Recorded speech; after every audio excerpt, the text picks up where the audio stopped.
Development Community Rollback Malaria Network.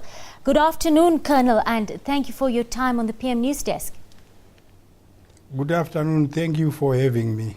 Look, how much of a global concern is malaria right now, and is it a battle we're actually winning, Colonel? Yes, there still remains a lot of malaria in Africa, particularly in the DRC and Nigeria, where malaria is about 37% of the global burden. But within Southern Africa, we are winning the battle because several countries in Southern Africa, which include South Africa, Botswana, Namibia, Swaziland, are now going for malaria elimination. And we have also seen districts in southern Zimbabwe, southern Zambia, and parts of Angola now going towards what we call zero transmission and zero deaths. Colonel, you're taking your campaign on the road this year. Is it having the desired momentum on the ground? Yes, the campaign is going to showcase the importance of cross borders on malaria elimination. You may want to know that in South Africa, a lot of imported malaria is coming in, and the same applies to Swaziland, the same applies to Botswana, Namibia, and Zimbabwe.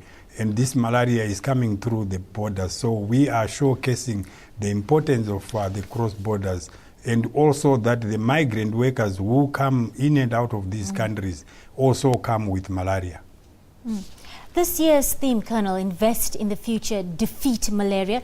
To what extent can this motto boost the donor community's confidence to actually invest in the fight against malaria on the continent? It is going to boost malaria, but because malaria, as we know, is found within the district and communities, and that's where the people suffer most from malaria.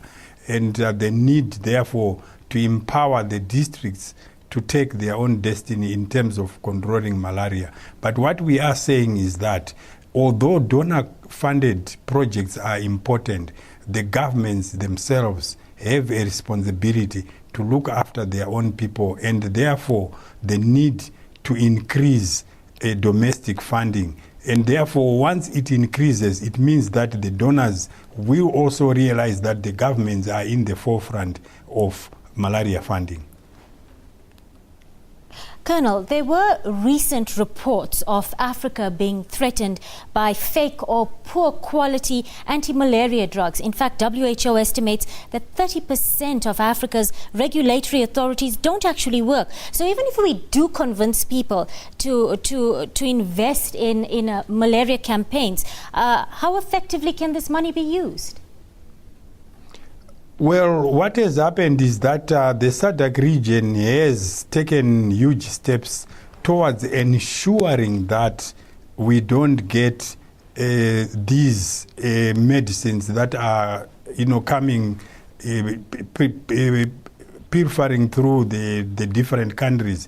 So they've put in regulations, and the drug monitoring systems within the countries are now ensuring that we don't get those coming in. This definitely has boosted the fight against these types of drugs coming into Southern Africa. Colonel, tell us more about the campaign you have ongoing right now, your on-the-road campaign to actually reach out to communities on the ground. The campaign we are going to do is called Racing Against Malaria 2, which is going to be launched in Malawi by the President of the Republic of Malawi, Dr. Joyce Banda. The campaign will start on the 14th of April in Lilongwe, Malawi, and there will be an activity at the cross-border where communities and school children, everyone will be gathering there, and the same process will be repeated in Mozambique, Zimbabwe, Namibia, Zambia, Botswana, and Angola. And of course, the activities will include testing and treating people in all these communities. And we'll be distributing materials and posters. We'll have flyers, and people will then realize the importance of being tested in order to make sure that you don't carry malaria parasites with you. Colonel, in a nutshell, what needs to be done to beat malaria in the Southern African region? What needs to be done, first of all, is to make sure that malaria is everybody's business. We all have a responsibility to deal with malaria. Whether you are in Pretoria, Joburg or Harare where we don't have malaria, you still carry that responsibility.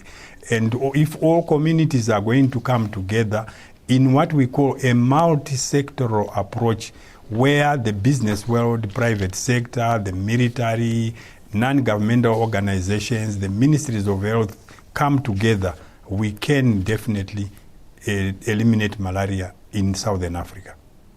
Thank you for your time on the PM News Desk, Colonel. Moving on.